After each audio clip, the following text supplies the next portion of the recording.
Gloire au Seigneur, le Dieu de la vie et des grâces, celui-là qui a permis que nous puissions vous parler de sa part. Nous voulons bénir sa parole au nom de Jésus. Alléluia.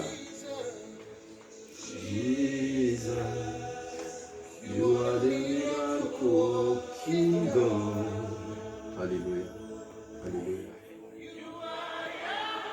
Merci Seigneur, le Dieu de vie, le Dieu de grâce.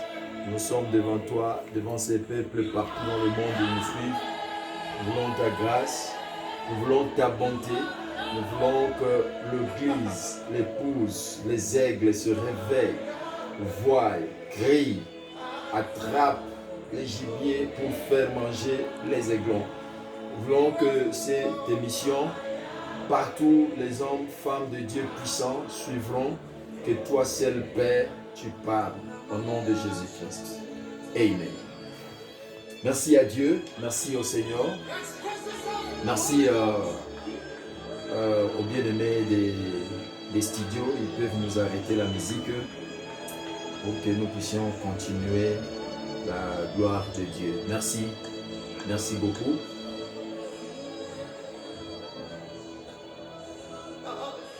Ok, on nous stoppe ça. Gloire à Dieu. Ok, nous avons reçu une invitation du Seigneur par ces hommes pour vous parler de la part de Dieu sur cette génération, la race des aigles. Une émission aussi très puissante. Et merci aux administrateurs de ces groupes et à tous serviteurs de Dieu partout dans le monde entier. Nous parlons sur l'aigle royal et le cœur d'amour. Mais les minutes qui me sont données ne permettront pas assez que je puisse décortiquer à long et à large toutes les étapes qui me sont confiées. Mais aujourd'hui, par la grâce de Dieu, nous voulons d'abord retourner, comme nous avons parlé à ceux qui nous ont suivis dans les audios et ont demandé que nous puissions le faire sur vidéo pour YouTube. Nous voulons retourner sur la connaissance de l'aigle. L'aigle. Vous savez, Dieu marche avec les signes. Il est un Dieu de quoi? De principes. Il y a certaines choses que Dieu utilise, certains animaux que Dieu utilise et certaines images que Dieu prend pour manifester sa grandeur. Par exemple, il s'est manifesté comme un lion, comme un agneau, dans de différentes positions et différentes missions. Il vient l'agneau pour sauver, il vient lion pour grandir les enfants d'Israël, il vient aigle pour contrôler et surveiller et dans beaucoup de... Mais aujourd'hui, parlons de l'aigle. Et notre thème est introduit dans le livre de Lévitique, chapitre 11, le 13e verset que je lis au nom de Jésus-Christ.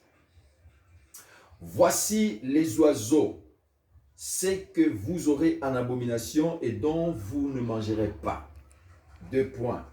1. L'aigle, virgule, l'orfraie et l'aigle de la mer. Point, virgule. C'est-à-dire, ça continue.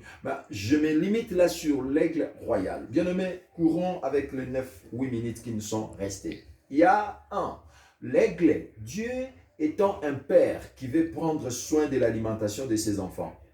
Parce que là, nous comprenons Dieu comme le maître des restaurants. Il marche ses peuples. Il sait que ces peuples ici, comme je l'établis sur une terre nouvelle, une nation nouvelle, ils ne doivent pas manger n'importe quoi pour ne pas endommager leur système alimentaire, pour ne pas détruire leur vision. Parce qu'ils savaient la qualité de la consommation de ce qu'on mange, c'est aussi la qualité de ce qui déterminera notre vision. Et Dieu leur dit, vous ne mangerez pas l'aigle.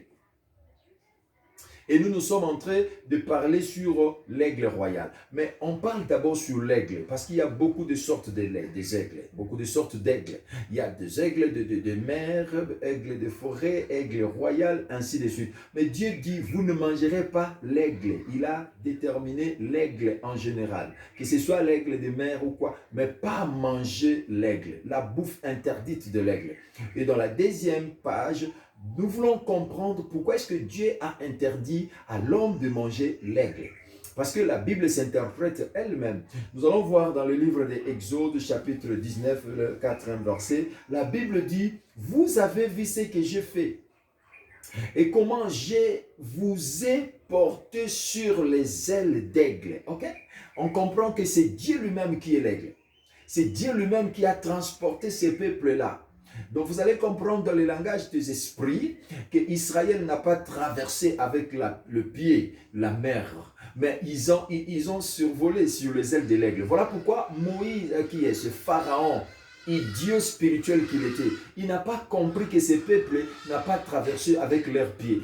Il a vu le peuple physique traverser avec le pied, mais en réalité dans l'homme c'est l'esprit. Or leur esprit était sur les ailes d'un aigle qui est lui-même l'image de Dieu. Et quand Pharaon va traverser, conséquence vous connaissez. Et donc c'est-à-dire on ne mange pas Dieu. Nous voulons dire que l'aigle, c'est l'image de Dieu. Et il confirme que lui-même était aigle par les signes et les caractéristiques. Si vous voulez comprendre bien l'aigle, l'aigle a cette force cachée que je parlerai. La première force de l'aigle, c'est d'abord ses ailes. Ok?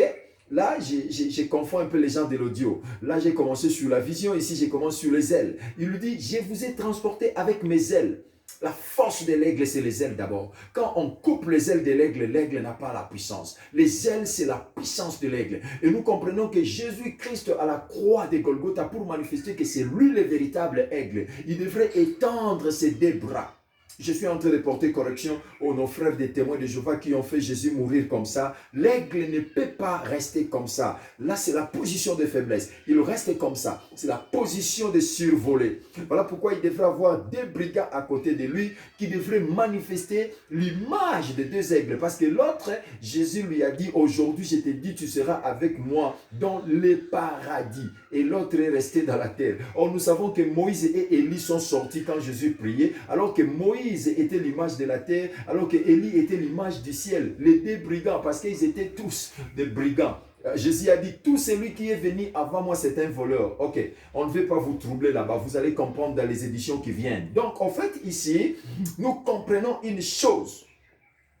La loi de l'aigle. L'aigle, c'est l'image de Dieu lui-même. Dieu lui-même a marché comme l'aigle. Dieu lui-même est venu apparaître à beaucoup de gens comme l'aigle. Il a apparu à Abraham. Abraham a vu 3 hommes passer, mais au lieu de les appeler mes seigneurs, il les appelle mon Seigneur. Or, en réalité, c'était Jésus au milieu. Il a dit, je suis au milieu. Et les deux ailes, en réalité, c'était l'ancienne et la nouvelle alliance, qui ne sont pas des alliances, qui sont une alliance dans une personne, mais avec des temps différents, parce qu'il est le maître des temps et des circonstances. Vous notez. Bien-aimés dans la foi, nous parlons sur l'aigle. L'aigle, c'est Dieu lui-même. Voilà pourquoi quand on a la force des ailes, on peut survoler. L'aigle a 2 ailes, l'ancienne et la nouvelle alliance. La génération des aigles royales, nous voulons vous dire quelque chose, que nous devons avoir les 2 ailes. Les ailes permettent à ce qu'on puisse voler, c'est-à-dire connaissance et aussi la révélation, c'est-à-dire l'onction et aussi la administration, c'est-à-dire le pain et aussi les poissons, l'eau et le vin, c'est aussi la chair et le sang, c'est le ciel et la terre, c'est Élie, c'est Moïse, c'est aigle, c'est aussi Autriche, c'est-à-dire quand tu as l'aigle en toi, tu deviens aussi aigle, tu vois comme l'aigle voit. Je voulais parler dans ces 4 minutes qui me restent, que l'aigle c'est l'image de Dieu. Oh, si Dieu le permet, nous parlerons dans la 2e édition pour vous faire voir comment est-ce que cette génération doit manifester sa puissance. Nous sommes des aigles. Nous sommes des aigles parce que dans la phase de connaissance de l'aigle, toujours dans le livre de 1 Jean chapitre 4 verset 17, la Bible dit tel qu'il est, tel que nous sommes. C'est-à-dire quoi? Si Dieu est aigle, moi et toi nous sommes des aigles. Nous avons la capacité d'avoir les ailes pour survoler. Un ministère ne peut pas aller si tu n'as qu'un seul aile. Il faut avoir les 2 ailes. Le 2 te permet de voler. La parole et le miracle. L'onction et la connaissance. La puissance et aussi la maîtrise et la sagesse. L'intelligence et aussi l'administration. Tu dois marcher dans les 2 ailes qui te donneront facilité de sauter les mers, les obstacles, de sauter les océans, de traverser. S'il n'y a pas les ailes dans l'aigle, l'aigle est inapte. Il est impuissant et il ne peut rien faire dans sa vie. Bien-aimés, dans la foi, les hommes de Dieu puissants que vous êtes, nous sommes en train de réveiller une génération des aigles. Une génération de gens, je parlerai dans les éditions qui viennent sur le 7 forces cachées de l'aigle. Vous retenez la première, c'est les ailes de l'aigle. Les ailes, c'est-à-dire une église, une génération des aigles ne peut pas aller de l'avant s'il n'a pas les deux ailes, s'il n'a pas la connaissance, s'il n'a pas l'onction, s'il n'a pas les miracles, s'il n'a pas la parole, s'il n'a pas le pain, s'il n'a pas les poissons, s'il n'a pas l'eau, s'il n'a pas les sangs, s'il n'a pas le ciel, s'il n'a pas la terre, l'onction et l'administration. Tu dois avoir l'intelligence et la sagesse, la Bible et la connaissance, les circonstances et les temps. Tout ça, c'est la force de l'aigle. On en parlera. Bien-aimé, dans 2 minutes qui me restent, laissez-moi te faire chuter dans une petite chose sur l'aigle. L'aigle aussi, c'était l'image de lui-même Jésus. Et nous sommes ses enfants. La Bible dit, vous avez vu comment je vous ai transporté. Or, si vous prenez bien Apocalypse, vous allez voir qu'un grand aigle parlait, malheur à la terre et brou. Vous connaissez cette histoire. Mais la Bible dit, le dragon combattit la femme. Et quand il poursuit la femme, l'aigle, le grand aigle, prend ses ailes et il donne à la femme pour que la femme puisse aller loin. Oh mon Dieu, je parle à cette église qui est la femme. Dans le livre de Apocalypse, on a donné les ailes dans les temps que nous sommes. L'église doit avoir les ailes pour courir parce que le dragon vient, les dragons arrivent, les dragons attaquent. Il fait sortir l'eau dans sa bouche pour attaquer la femme et la femme va être une aigle. Oh mon Dieu, je parle aux aigles. Recevez les ailes et sautez les eaux des dragons, sautez les mauvaises prédications, sautez la Babylone la grande. Dans 1 minute qui reste, je vais te prophétiser pour te dire que tu es l'aigle, que tu dois changer des choses, que tu dois marcher comme l'aigle parce que tu es l'image de Jésus-Christ. Quand Dieu permettra, nous parlerons sur les 7 cachées forces de l'aigle et Dieu va vous bénir. Nous disons merci à Dieu, merci à vous tous qui nous avez suivis, que ces messages soient un apport dans votre ministère, un apport dans votre vision. Soyez forts, multipliez les ailes, faites accroître vos ailes afin de survivre dans ces temps difficiles, dans ces temps de grâce, dans ces temps aussi de combat. Dieu va utiliser les aigles. Nous bénissons Dieu, nous bénissons tout le monde et nous disons que la grâce de Dieu vous soit accordée. Dans la 2e édition, vous allez suivre ce que nous aurons de la part du Seigneur pour développer. L'aigle, c'est Dieu. On ne mange pas Dieu et on ne mange pas l'homme de Dieu. Toi aussi, on ne te mangera pas au nom de Jésus-Christ. Amen.